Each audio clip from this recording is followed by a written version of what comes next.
Thomas the Tank Engine and Friends Annual.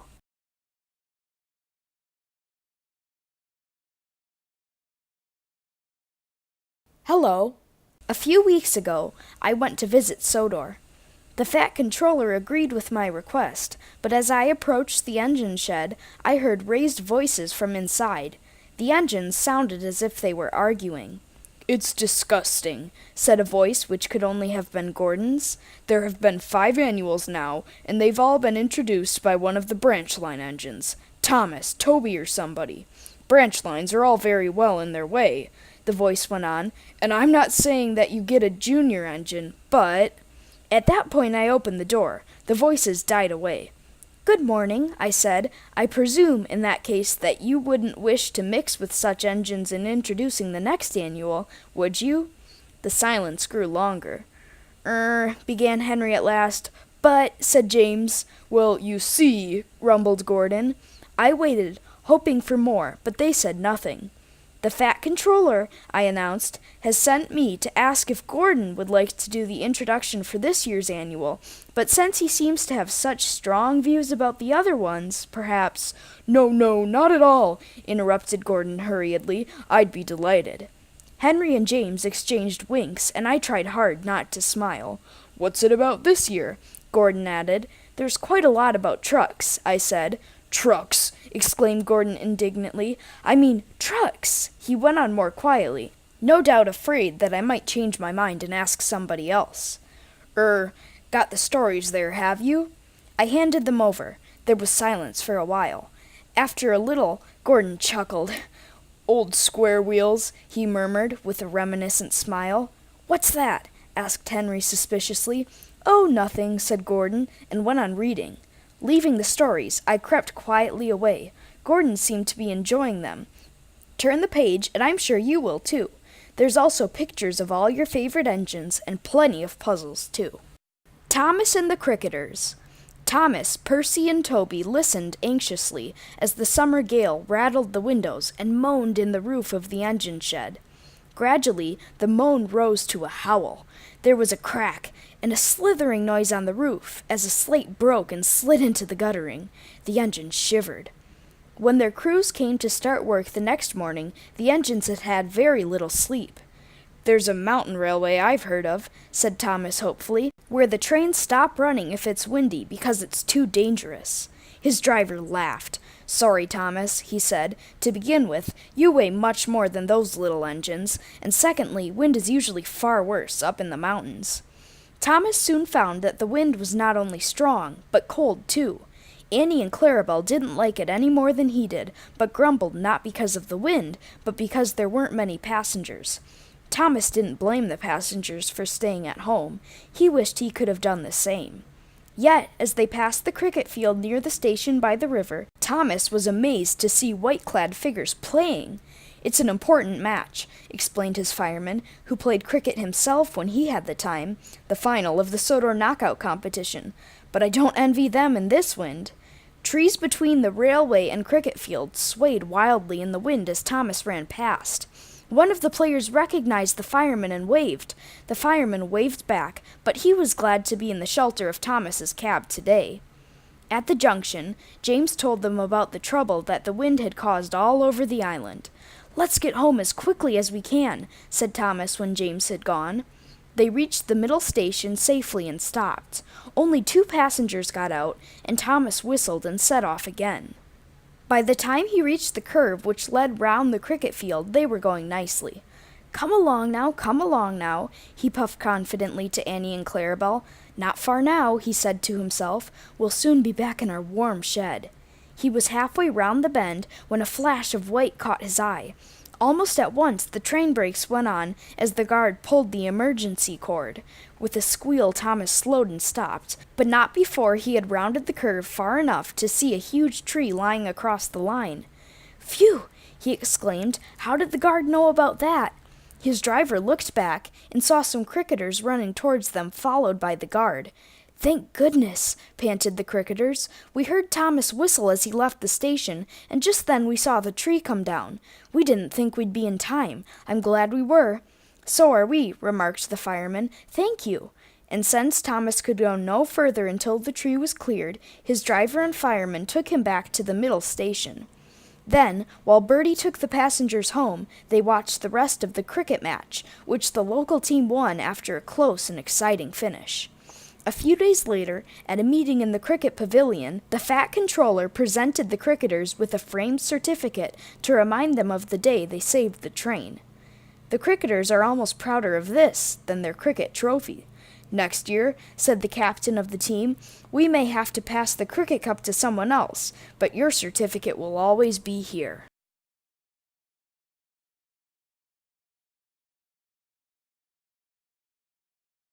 Hose pipes and shunters.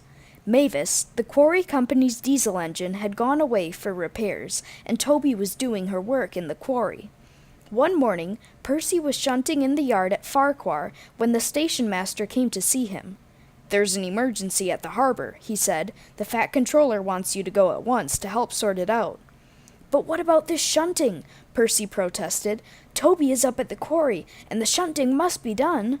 Never mind that, said the station master. Off you go. We'll manage the shunting somehow. And, he added to himself as he hurried back to his office, thanks to Toby's stories about the old days, I know how. Terence's owner was enjoying his morning coffee break in the farmhouse kitchen when the telephone rang. Bother, he said. Why do they always have to choose now? His wife answered the ringing and listened. It's the station master, she said, handing the receiver to the farmer. When he heard what the station master had to say, he nodded. Why not, he said. We've nothing to do that can't wait a day or two. We'll be with you in about half an hour, though I don't see how you're going to work it. When Terence and his owner reached the station yard, they found the station master waiting. Beside him, on the ground, lay a framework made of wood. Terence's owner jumped down. How, he began. We'll fix this frame to Terence's front, explained the station master, so that he can push. When he needs to pull, we'll use a cable from his tow bar. The shunters will tell you where the trucks need to go. Oh, and if you need to cross any of the lines, please use those metal ramps. Terence had the time of his life. The trucks grumbled, but then trucks always do. Terence took no notice of them. If Toby could see me now, he chuckled to himself. But up at the quarry, Toby had other things on his mind. He had worked hard all morning, and as he had only a small water tank, it was now nearly empty. Unfortunately, because Mavis did not need much water, the water column that had once stood near the office had been taken away. Bother that Mavis, grumbled Toby. Why can't she drink water like a proper engine, instead of that horrible oily stuff? What am I going to do now? Toby's driver laughed. It's not her fault, is it? He pointed out. She can't help the way she was constructed. Toby was unconvinced. There must be water somewhere, he said desperately. He knew that without it, his fire would have to be put out, and he would be stranded at the quarry until he was rescued. He didn't fancy the idea of Mavis's lonely shed. There's a tap in the quarryman's restroom, the quarrymaster told them doubtfully, and another here in the kitchen. You're welcome to them. Splendid, said the fireman, rubbing his hands. Now all we need is a hose pipe. There's one in my shed at home, said a shunter, and went off to fetch it. He returned with a rusty reel with some very old-looking hose pipe wound on it. It'll have to do, said the fireman as he uncoiled it. He fastened one end to the tap and put the other into Toby's tank. Then he turned to the driver, who was standing by the tap. I'd like 625 gallons, please, he said. Very good, sir, said the driver, and switched the water on. Toby's tank was small, but it took a very long time to fill. By the time they had finished, he was late with his work, and it was dark before he got back to Farquhar. Quarries are all very well, he grumbled as he fell asleep, but you'd think a poor engine would be able to get a quick drink. Is it so much to ask? The Railway Quiz. Above, which engine is number 10? Who once pulled a truck in half? What color is duck? How many wheels has Henry, above, got? What is Toby's coach called? Who, above, was once fooled by a backing signal? Whom did Edward, above, rescue from a scrapyard? What number is Gordon? Who took Thomas's passengers home when Thomas got stuck in a snowdrift? Which engine couldn't pull his train without a leather bootlace? Old square wheels. The Fat Controller had borrowed a diesel. He told Duck to show the new engine round, but Diesel made mistakes, and the trucks began singing cheeky songs about him. Trucks are waiting in the yard, tackling them with easel. Show the world what I can do, gaily boasts the diesel. In and out he creeps about, like a big black weasel. When he pulls the wrong tricks out, pop goes the diesel. Duck was cross and told the trucks to stop, but Diesel thought the song was Duck's fault. I'll pay him out, Diesel said to himself, but he couldn't think how. It's not fair, he complained to Henry, Gordon, and James. I never get a moment's peace from these rude trucks, and it's all because of that Duck. Nonsense, said Henry. Duck would never do that. It would be disgraceful, put in Gordon. Disgusting, said James. Despicable, finished Henry. Diesel was not convinced. He spent the rest of the day wondering how he could get his own back. Next day, Henry's trucks chattered amongst themselves and paid no attention to him. They were very full and wanted to take it out on someone. Why not Henry? They whispered to each other. Wait until I give the word, said the front truck. At last, the signal went down. Come on, you, Henry ordered shortly. Reluctantly and still chattering, the trucks followed him out of the yard. All went well until they reached the top of the hill. Steady, Henry warned the trucks. They heard, but they took no notice. Now, shouted the front truck. Go on, yelled the trucks as, surging against Henry's tender, they pushed as hard as they could. Stop, wailed Henry, and his driver braked as hard as he dared. But Henry couldn't hold the heavy trucks properly. His wheels locked, and he slithered out of control down the hill with the stupid trucks cheering and shouting behind him. Help! Whistled Henry despairingly. Thomas, waiting in the branch line platform, saw Henry coming, but could do nothing to help. But the hill ended before reaching the station, and Henry was at last able to bring the silly trucks under control. Gradually, his driver eased off the brakes. When he was sure that the trucks were behaving themselves, Henry came to a controlled stop. Phew, he said. What stupid things trucks are. They could have caused an accident. Never mind, said Thomas. They didn't. That's the main thing. You did well to stop them. Thomas pulled away, and after a while Henry set off again. But something strange seemed to have happened to his wheels. Each time they went round, there was a clunk when they reached a certain spot. What's that? He asked after a while. You've got a flat tire, said the driver. What? Objected Henry indignantly. Engines don't get flat tires. Only cars and lorries and buses like Bertie get them. His driver laughed. It's the truck's fault, he explained. All that sliding on the hill with your wheels locked in the same place has worn a flat piece on each of your driving wheels. You'll have to go to the works, I'm afraid. They clunked to the end of the line, and Henry went crossly to the shed. Duck was there, and Diesel. What's the matter, Henry? Asked Duck. Those trucks been playing you up, have they? Yes, they have, snorted Henry. Pushed me down the hill, and now driver says I've got flat tires. Ah, said Duck, bumpy that. But you can't trust trucks, can you? Ah, well, I hope you get your flat sorted out all right. And he puffed off to see about the next train. Diesel sniggered. He'd just had an idea.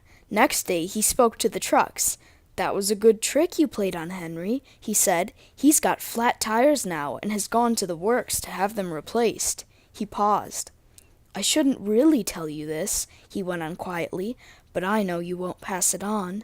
Do you know Duck's new nickname for Henry? Old Square Wheels. Good, isn't it? Don't tell anyone I told you. The trucks promised, but as Duck had said, you cannot trust trucks. When Henry came back from the works, the whisper went round. Here's Old Square Wheels, it said. Old Square Wheels is back. As Diesel had expected, it was only a matter of time before the trucks told Henry that Duck had invented the nickname. I'll give him Duck, Henry said furiously. Just wait till I see him again. The trucks sniggered, and Diesel smirked with satisfaction. That worked well, he said to himself. Now, what can I think up about Gordon?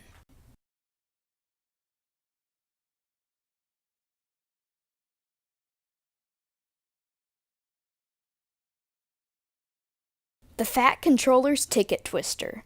The printers have mixed up all the place names on the Fat Controller's new batch of tickets. Can you help to sort them out? Donald and the Breakaways. Donald and Douglas, the Scottish twins, did not mind what job they did. Coaches or trucks, it was all the same to them. Which meant, as often as not, that they pulled trucks, since the big engines all disliked them. "You don't really like them, do you?" James asked in amazement one day. "Ugh, it's all work," remarked Douglas. "If we did not do it, some other body would." James marveled. He hated trucks himself, but he had to admit that Donald and Douglas managed to make them behave better than anyone else did. The secret, of course, was that the trucks had not forgotten an incident when Donald had smashed a rude brake van. It had been an accident, really, but no one told the trucks, and they still thought that Donald had done it on purpose. "Keep on the right side of those two," the trucks had said to each other when either of the twins was about. One day, Donald had to take empty trucks to the other railway and bring back loaded ones. The empties behaved well, and when Donald reached the big station, he was feeling good. "We've got those trucks licked into shape," he congratulated himself. What he didn't realize was that the loaded ones he was about to take back were visitors, and had never been licked into shape by anybody. "What's this?" they screeched when Donald backed onto them. "We want a proper engine, not an old-fashioned steam kettle." They should, of course, have known better, but then trucks never do. "Old-fashioned?" snorted Donald. "I'll teach you a lesson. Take that!" He gave the trucks a hard bump. The trucks sniggered. "He's cross," they whispered. "Let's have some fun." They behaved well for a while, and Donald began to think he had them under control. Like the trucks, he should have known better. By the time they reached the workstation, an axle box on one of the trucks had run hot, and they had to shut that one off the train. At the next station, the guard had to fasten a brake rod which had slipped on, accidentally, on purpose. One delay followed another, and Donald became crosser and crosser. "Stupid things," he scolded, but the trucks didn't care. "What does he know about it?" they asked each other. "We're modern. We're not out of date like his sort. Steam kettle, huh?" At the top of Gordon's Hill, Donald stopped so that the brakes could be checked along the train. Unfortunately, he restarted more quickly than he meant to, and the jerk broke an old coupling hook 10 trucks from the end. Feeling the snatch, Donald's firemen looked back. They were already a little way down the hill, but coming after them and gathering speed on the slope, he saw the last 10 trucks. "We've got to keep ahead of them, Donald," he said. "Quick now, I just hope there's nothing in the platform at Edward's station." "But we're supposed to stop there and leave some of these trucks," objected Donald. "Can't help that," replied his driver. "If these trucks catch us, we'll stop even earlier, because they'll knock us off the rails." "What are we waiting for, then?" asked Donald, and put on speed. It was touch and go for a while. If the guard's brake had not been holding the breakaways slightly, Donald could not have kept just ahead, but he managed it just. They saw Edward's station in front. Whistling loudly, Donald raced towards it, while the trucks followed, screaming with fright. Quickly, the signalman summed up the situation. He set the line ahead as far as he could, and Donald clattered safely by. Then came the trucks, but the signalman saw with relief that they were slowing down by the time they reached him. With a groan of relief, they stopped just beyond the station platform. The signalman set out in obstruction, danger, warning, and set all his signals to stop. Then he waited.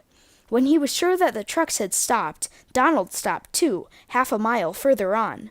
"We shall need permission to go back," the driver told the fireman. "Nip back and clear it with the signalman, please." When he had permission, Donald was able to go carefully back towards the trucks. He bumped them fiercely. "Now will you behave?" he growled. This time the trucks had scared even themselves. "Yes, we will," they quavered uncertainly, and Donald finished his journey with no more trouble at all.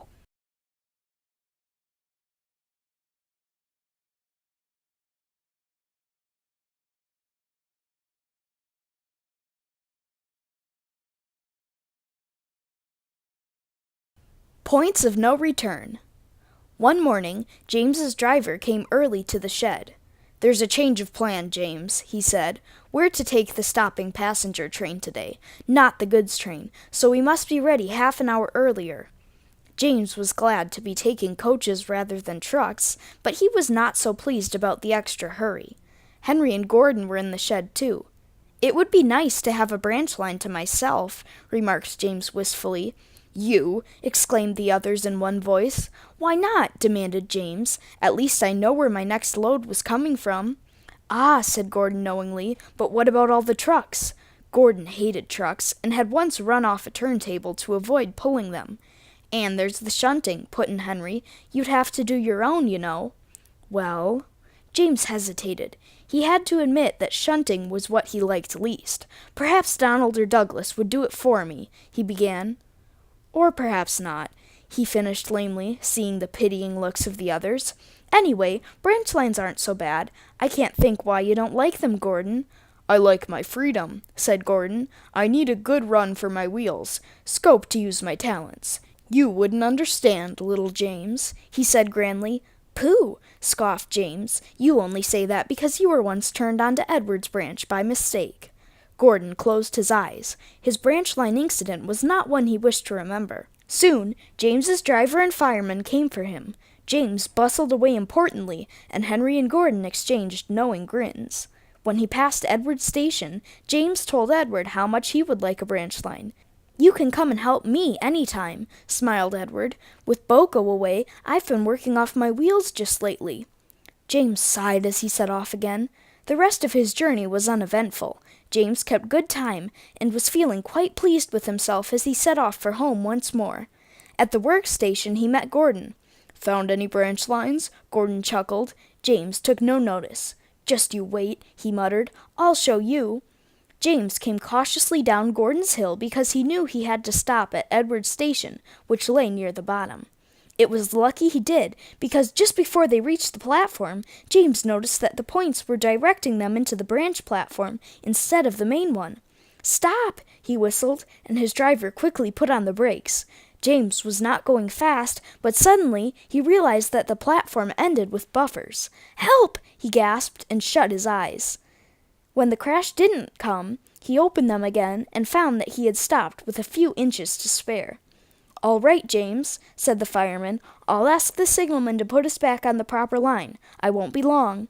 The signalman had reset the points behind James, as the rules said, but when he tried to change them to let James out, he found he couldn't.